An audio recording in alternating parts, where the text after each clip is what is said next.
So the benefits of a twin air-stepped deep V cutting bow hull are many, but it helps to know how to get the best out of it. So that's what we're going to talk about in this video. First things first, make sure all your guests are comfortable, everyone's seated before you think about going fast. And do think about things like hats and loose items. We're a quick boat. If you've got the optional twin 300s, you're going to do over 50 knots.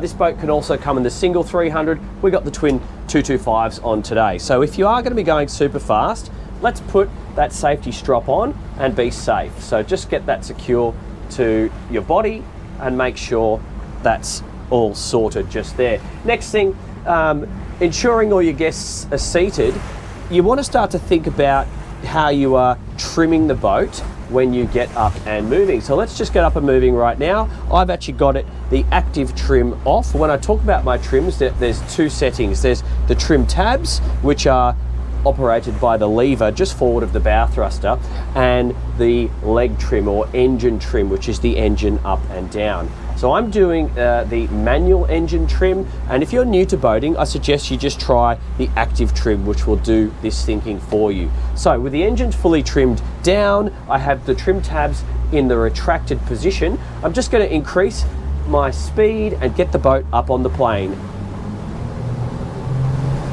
I just do a nice gentle movement, let the boat accelerate.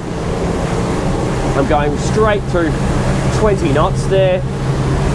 My fuel consumption is 70 litres an hour, 25 knots, and I'm just going to get straight up to what I would consider a comfortable cruise on this boat. And that's at the 27 to 28 knot speed range. We're doing 3,900 RPM at that speed, and I've got a 66 litre fuel consumption.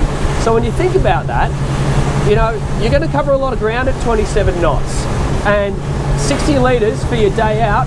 I can't think of much else you can do with $100 worth of fuel, so not bad.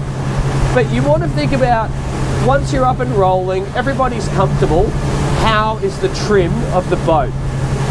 These hulls do a lot of the trimming for you, so you don't have to think about the engine trim all that much. You might get a little bit of benefit from raising the motors just a degree or two when you are at speed, but you're going to get more benefit from using the trim tabs and adjusting the angle of attack sideways like this and the bow up and down like this. That is going to be relevant when we encounter wash or waves. So because we have a nice sharp edge cutting bow, it's best for us to expose that cutting action into the face of any wave that we encounter.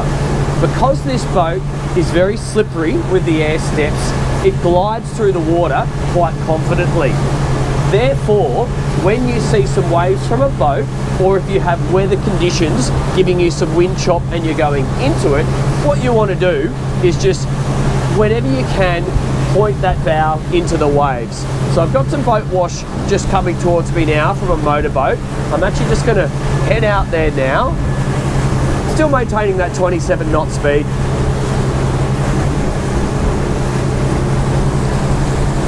And now I'm head on to the waves. So I'm actually just going to straighten the boat up and I'm going to go through these waves. Tackle it head on. 3, 2, 1, choppity chop. And the boat does all the work for you. So that is what you want to do with a hull form like this. It's not about slowing down and then slowly making your way through the waves like you may be used to on boats with a fuller bow or a flared bow. That style of bow does require a slower motion through the waves because it's going to have a lot of deceleration effect when you hit that wave. It's also going to have a lot of lift. Whereas when you expose a cutting bow into the wave, there's a lot less lift action. It just slices through it. So you can maintain those higher speeds and just hit the wave at somewhere of the 27 knot range. Don't hit it at 50 knots. You'll just make your guests uncomfortable. So just going through a few more maneuvers. Just hugging the coast here. Now I'm going to start to increase my speed a little bit and we'll bring it up to what I would call a fast cruise. So you're going to burn a little bit more fuel at a fast cruise, which I'm now doing, and so that's at the 29 to 30 knot speed range. You'll see I've settled my body position down a little bit because the wind vortices start to lower a little bit when you hit that higher speed. So if you've got a hat on like me and it's not done up tight, you might risk blowing it off at 30 knots. My fuel consumption, it's actually not too bad. It's only at 74 litres, so not a huge increase. Excuse me, coughing. It's not a huge increase compared to what we were doing before, but our speed return is now a consistent 30 and actually hitting 30 and a half knots there with no trim on the trim tabs. And we'll just follow this coastline for a little while. So, think about it. You've had your fun. You've been to the cafe for the morning. You had a swim. Really nice location.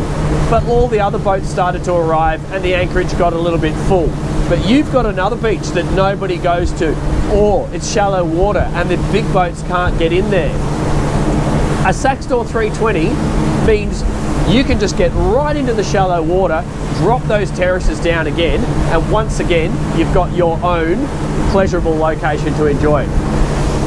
Excuse me. So let's hook it round another corner and let's try full speed this time. I'm going to do a hard turn, increasing power. I'm coughing because I've been flying in aeroplanes too much lately and the dry air's caught me, so you'll have to excuse me. All right. So now, you really want to get somewhere. You press for time, or there's a storm coming. Just increase the power. We got the 225s on this boat. Now's when you want to think about raising those raising the engine trim. Make sure you've got the engine, the trim tabs fully retracted. And I'm hitting an easy 41 knots right now. I reckon if I raise the engines a little bit more, I'm going to get more. So let's do that. Here we go. 42. 42 and a half, 147 litres consumption, 5,900, 6,000 revs, 43 knots. That is blisteringly fast for 225 horsepower. Amazing. So if you're really going to go somewhere, you can. Fuel flow, 147 litres an hour. All right, off to the next destination it is. Let's do this. So your exciting day has come to an end. It's time to make your way back to the marina. First things first, you've got to deploy the fenders. Quite easy on this boat because you have the fender hook. So it really is just hook straight into the slot and you're ready to rock and roll. But what I often do on a new boat or a boat that I'm not familiar with is I just get used to the turning circle and what is required in order to complete a maneuver. So practicing the transverse thrust right now is one engine forward and one engine reverse, and just see how the boat responds. And as you can see right now, this Saxdor 320 GTO spins on a dime. As long as you give it enough power, she's going to go where you point her. So add to that the bow thruster. I haven't even turned that on yet, but we have the option of adjusting the bow using the bow thruster. So with a 2-finger on, and then left is left and right is right. It's quite a torquey thruster. So you do actually have more than enough power to move the bow left or right. So with that in mind, let's go park it at the marina. Okay, so the day's over. We're just coming down the runway to the marina berth. Now that we know the amount of space that the boat requires to complete a turn, we can put that into practice live at the marina berth. So I've got my bow thruster on. I always make sure I do a test thrust before I do final approach on my berth, just to make sure you reset the timer. The bow thrusters will automatically turn themselves off after 5 minutes of inactivity. So you don't really want that to happen when you are touching up against your berth. And then you just walk it in one engine at a time, creep in nice and slowly, come in at the speed you are prepared to crash at, which should be very slow. I've got my berth just parallel with us now, and this is when I start the transverse thrust. Look around, get the engines moving, keep everything nice and slow and controlled. No need to rush this because we don't have any wind today. And keeping an eye out for the lines because this is Europe and they have ropes in the water everywhere.